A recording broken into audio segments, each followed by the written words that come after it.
Vijayawada university మంచి భవిష్యత్తు కోసం తెలుగు విద్యార్థులు ఇష్టపడే యూనివర్సిటీ. కాల్ 9059052378 9059052379. నేను ఈరోజు సూసైడ్ చేసుకోవాలని చెప్పి డిసైడ్ అయ్యాను. ఎవరి వల్ల కాదు, నా కన్న తల్లి వల్ల, నా కన్న తండ్రి వల్ల.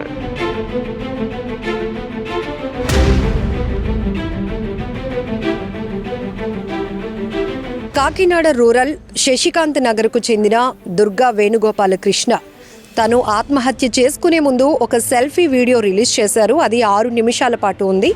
ఆ వీడియోలో తన లైఫ్లో విలన్లు అంటూ ఉన్నారు అంటే అది మా అమ్మ, మా నాన్న.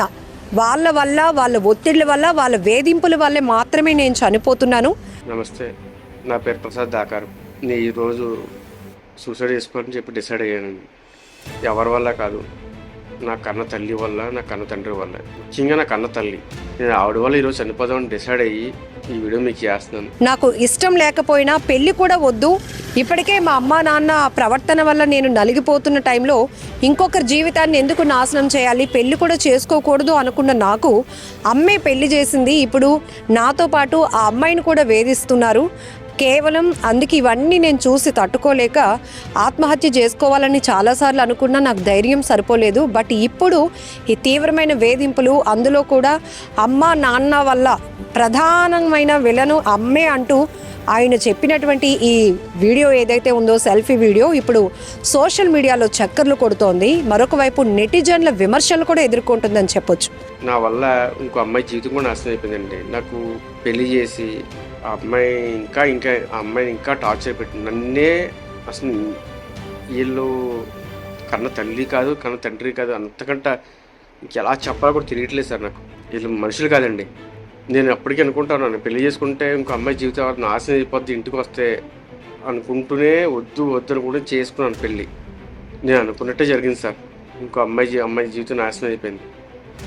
ముఖ్యంగా నా తల్లి పేరుకే ఆడదు, కానీ అసలు ఇంకో 100 జనం ఎత్తిన అలాంటి దానికి నేను పుట్టకూడదని నేను అనుకుంటున్నాను సార్.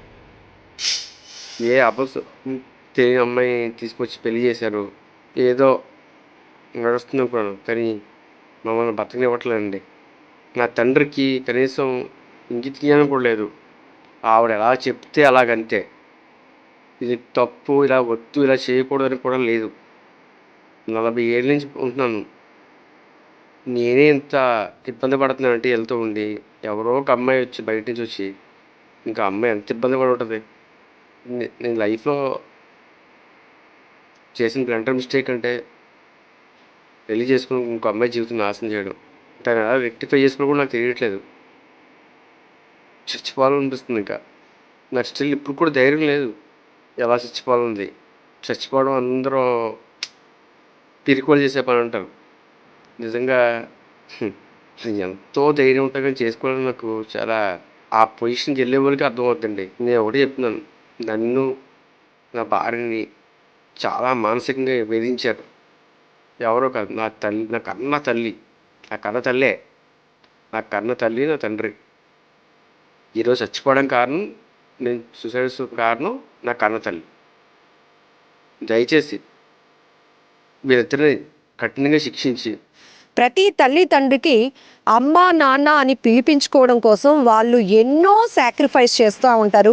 కొంతమంది అయితే ఇద్దరిలో ఒకరు ఉద్యోగాలు త్యాగం చేసిన కూడా ఉంది పిల్లల కోసం. కేవలం ఏ తల్లి తండ్రి కొన్ని సందర్భాల్లో, అది ఈ మధ్య మనం చూస్తున్నాం, ఫ్యాషనబుల్ లైఫ్లో అమ్మా నాన్న భారం అనుకుంటూ వదిలించుకునే ప్రయత్నం చేస్తూ తల్లిదండ్రులకి విలన్గా మారుతున్న పిల్లల్ని అక్కడక్కడ కొన్ని సంఘటనలు చూస్తున్నాం. కానీ ప్రతి తల్లి తండ్రి పిల్లల్ని కంటికి రెప్పలా కాచి కాపాడమే, వాళ్ళు ఉన్నంతలో ఇంకా పిల్లల్ని బాగా బెటర్గా పోషించాలి, బెటర్గా చదివించాలి, బెటర్గా వాళ్ళ ఫ్యూచర్ ఉండాలి అని ఎన్నో నోములు నోచిన వాళ్ళని గుడికి వెళ్ళినా కూడా ఎప్పుడు వాళ్ళ కాన్సన్ట్రేషన్ కానీ వాళ్ళ ధ్యాస మొత్తం పిల్లల మీదే ఉంటుంది. ఇది అందరికీ తెలిసిందే. ప్రకృతి లేదంటే ఈ విరుద్ధంగా మనం ఏది చెప్పినా అది నడవదు.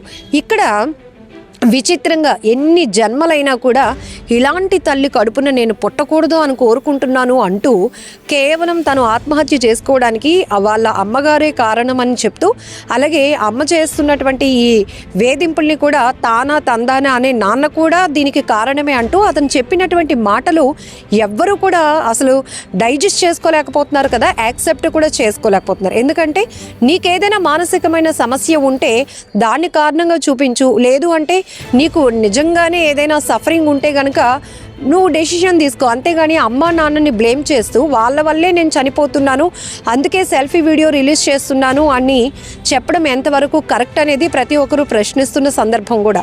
ఇక్కడ ఒక్కటి మనం ఆలోచించాలి, ఒకవేళ అలాంటి సిచ్యువేషన్ ఉన్నా కూడా ఆత్మహత్య చేసుకోవాలి అదే పరిష్కారం అనుకోవడం కూడా తప్పే కదా. ఎందుకంటే ఇక్కడ వాళ్ళ అమ్మగారు పెళ్లి చేశారు అంటున్నారు, అంటే అతనికి ఆల్రెడీ భార్య కూడా ఉంది.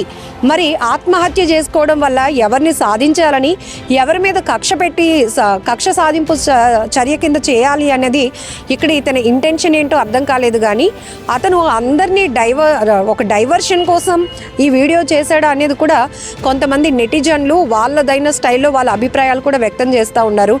ఏదైనా మనం ప్రపంచంలో చూస్తున్నాం, తల్లి తండ్రి ప్రేమ తర్వాతే ఎవరైనా, అది ఇంకెవ్వరు మనల్ని మన జీవితంలోనికి వచ్చిన వాళ్ళు థర్డ్ ప్లేస్లోనే ఉంటారు తప్ప ఫస్ట్ ప్లేస్ ఎప్పుడు పిల్లల విషయంలో అమ్మ నాన్న మాత్రమే.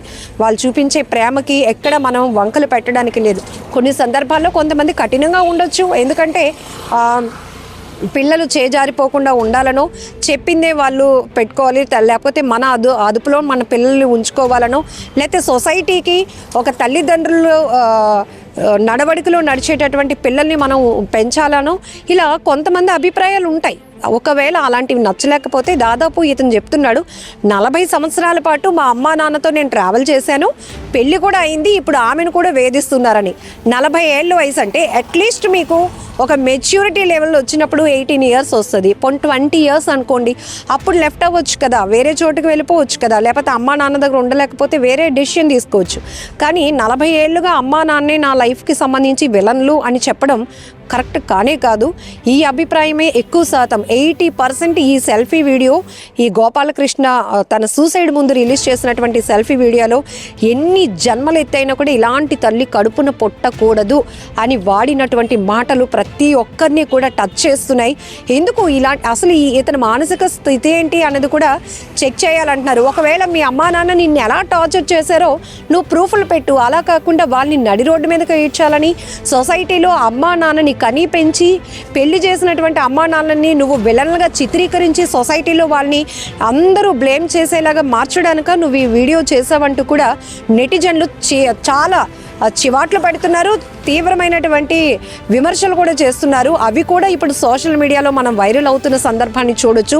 ఏదేమైనా ఈ అబ్బాయి ఏదైతే ఈ వ్యక్తి ఉన్నారో, ఈ దుర్గా వేణుగోపాలకృష్ణ చేసినటువంటి వ్యాఖ్యలు కావచ్చు, ఆత్మహత్య చేసుకోవాలి అనుకోవడమే పెద్ద నేరం. ఎందుకంటే అతనికి ఒక భార్య ఉంది, అతని పైన చాలా బాధ్యత ఉంది. ఇవన్నీ బాధ్యతల నుంచి తప్పించుకోవడానికి కారణం వెతుక్కున్నాడా, లేకపోతే ఒకవేళ అమ్మా నాన్నలు విలన్లు అన్న పదం వాడడమే అసలు కరెక్ట్ కాదు.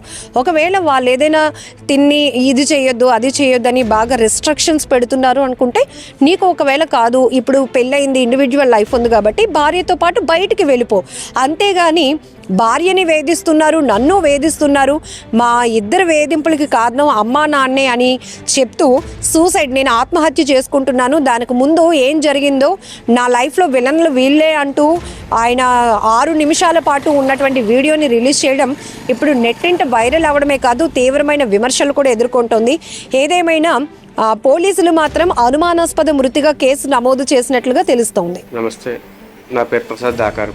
నేను ఈరోజు సూసైడ్ చేసుకోవాలని చెప్పి డిసైడ్ అయ్యానండి. ఎవరి వల్ల కాదు, నా కన్న తల్లి వల్ల, నా కన్న తండ్రి వల్ల, ముఖ్యంగా నా కన్న తల్లి. నేను ఆవిడ వల్ల ఈరోజు చనిపోదామని డిసైడ్ అయ్యి ఈ వీడియో మీకు చేస్తున్నాను. నా వల్ల ఇంకో అమ్మాయి జీవితం కూడా నాశనం అయిపోయిందండి. నాకు పెళ్లి చేసి ఆ అమ్మాయిని ఇంకా టార్చర్ పెట్టి నన్నే, అసలు వీళ్ళు కన్న తల్లి కాదు, కన్న తండ్రి కాదు, అంతకంటే ఎలా చెప్పాలో కూడా తెలియట్లేదు సార్. నాకు వీళ్ళు మనుషులు కాదండి. నేను అప్పటికీ అనుకుంటాను, పెళ్లి చేసుకుంటే ఇంకో అమ్మాయి జీవితం నాశనం అయిపోద్ది ఇంటికి వస్తే అనుకుంటూనే వద్దు అని కూడా చేసుకున్నాను పెళ్ళి. నేను అనుకున్నట్టే జరిగింది సార్. ఇంకో అమ్మాయి జీవితం నాశనం అయిపోయింది. ముఖ్యంగా నా తల్లి పేరుకే ఆడదు, కానీ అసలు ఇంకో 100 జన్మలు ఎత్తిన అలాంటి దానికి నేను పుట్టకూడదని నేను అనుకుంటాను సార్. ఏ తెలియని అమ్మాయి తీసుకొచ్చి పెళ్లి చేశారు, ఏదో నడుస్తుంది అనుకున్నాను, కానీ మమ్మల్ని బతకనివ్వట్లేదండి. నా తండ్రికి కనీసం ఇంగిత జ్ఞానం కూడా లేదు. ఆవిడ ఎలా చెప్తే అలాగంతే. ఇది తప్పు, ఇలా వద్దు, ఇలా చేయకూడదని కూడా లేదు. 40 ఏళ్ళ నుంచి ఉంటున్నాను. నేనే ఇంత ఇబ్బంది పడుతున్నానంటే వెళ్తూ ఉండి, ఎవరో ఒక అమ్మాయి వచ్చి బయట నుంచి వచ్చి, ఇంకా అమ్మాయి ఎంత ఇబ్బంది పడి ఉంటుంది. నేను లైఫ్లో చేసిన బ్లండర్ మిస్టేక్ అంటే పెళ్లి చేసుకుని ఇంకో అమ్మాయి జీవితం నాశనం చేయడం. తను ఎలా రెక్టిఫై చేసుకోవడం కూడా నాకు తెలియట్లేదు. చచ్చిపోవాలనిపిస్తుంది. ఇంకా నాకు స్టిల్ ఇప్పుడు కూడా ధైర్యం లేదు. ఎలా చచ్చిపోవాలనుంది. చచ్చిపోవడం అందరూ పిరికోలు చేసే పని అంటారు. నిజంగా అది ఎంతో ధైర్యం ఉంటుంది, కానీ చేసుకోవాలని నాకు చాలా ఆ పొజిషన్కి వెళ్ళే వాళ్ళకి అర్థం అవుద్దండి. నేను ఒకటి చెప్తున్నాను, నన్ను నా భార్యని చాలా మానసికంగా వేధించారు. ఎవరో కాదు, నా తల్లి, నా కన్న తల్లి, నా కన్న తల్లే, నా కన్న తల్లి, నా తండ్రి. ఈరోజు చచ్చిపోవడం కారణం, నేను సూసైడ్ చేసుకోవడం కారణం నా కన్న తల్లి. దయచేసి వీళ్ళిద్దరిని కఠినంగా శిక్షించి, నేను ఏం చెప్పాలో కూడా తెలియదు, న్యాయం చేయవలసిందని కోరుతున్నాను. వీళ్ళిద్దరిని మాత్రం వదలకండి. నా కన్న తల్లిని మాత్రం అసలు వదలకండి. ఆవిడ తల్లి కాదు, మనిషి రూపంలో రాక్షసు. దెయ్యమైన రాక్షసైనా పర్లేదు, కానీ ఆవిడ మనిషి రూపంలో జంతువు రాక్షసం కూడా నాకు తెలియదండి. ఆవిడని, నా కన్న తల్లిని కన్న తండ్రిని వదలకండి సార్. దయచేసి వాళ్ళని కఠినంగా శిక్షించి, నేను అలాగే నేను చనిపోతా, నా భార్యకి న్యాయం చేయండి. ఇంకెప్పుడు ఇంకో ఫ్యామిలీకి, ఇంకో అమ్మాయికి ఇలా జరగకూడదు. ఇంట్లో ఉన్నప్పుడు బయట బతకనివ్వరు. పెళ్లి చేసిందే వాళ్ళే. ఏదో 20,000 జాబ్ సార్ అమ్మాయిది, నా భార్యది TCSలో. సరే ప్రయత్నిద్దాం బయటికి వెళ్ళి అని చెప్పి హైదరాబాద్ వెళ్ళి 20,000 ఉద్యోగంతో బయటికి వెళ్ళి ఎక్కడ బతకగలం సార్? హైదరాబాద్లో నాకు చిన్న బిజినెస్ వెళ్ళాము. నాకు చిన్న హెల్త్ ఇష్యూ వల్ల ఇంకా అక్కడ ఉండలేక వచ్చేస్తే కనీసం ఇంటికి కూడా రానివ్వట్లేదు సార్ నన్ను. ఈరోజు నా భార్యని వాళ్ళు పుట్టింట్లో వదిలేసి నేను వచ్చాను. మీరు ఇంట్లో ఉండకూడదు అని అంటున్నారండి. ఎంత దారుణం సార్ ఇది. నిజంగా నేను వాళ్ళకి పుట్టానో పుట్టలేదో కూడా నాకు కూడా తెలీదు. నా కన్న తల్లి చెప్తే నా కన్న తండ్రికి కనీసం ఇంగిత జ్ఞానం కూడా లేదు అని. ఇది తప్పు అని వాదించకుండా దగ్గర ఒక సంవత్సరం నుంచి పడుతున్నాం సార్ మేము. అసలు నా కన్న తల్లి ఇంకా 100 జనంలో కాదు, ఇంకో 1000 జనంలో అయితే ఇలాంటి తల్లి అయితే ఎవరికి ఉండకూడదండి. మీరు ఏ కొడుకు కూడా చేసుకున్నాడు ఇలాగా తల్లి తండ్రి మీద. నేను ఇంత ఈ వీడియో పెట్టి ఇలా చేస్తున్నాను అంటే ఎంత అనుభవించి ఈ పెడుతున్నానో మీరు ఒక్క ఆలోచించండి. కొంచెం అలా కఠినంగా శిక్షించండి. వదలకండి సార్. నా కన్న తల్లిని మాత్రం, నా కన్న తండ్రిని వదలకండి. అదే నా చివరి కోరిక. ఉంటానండి.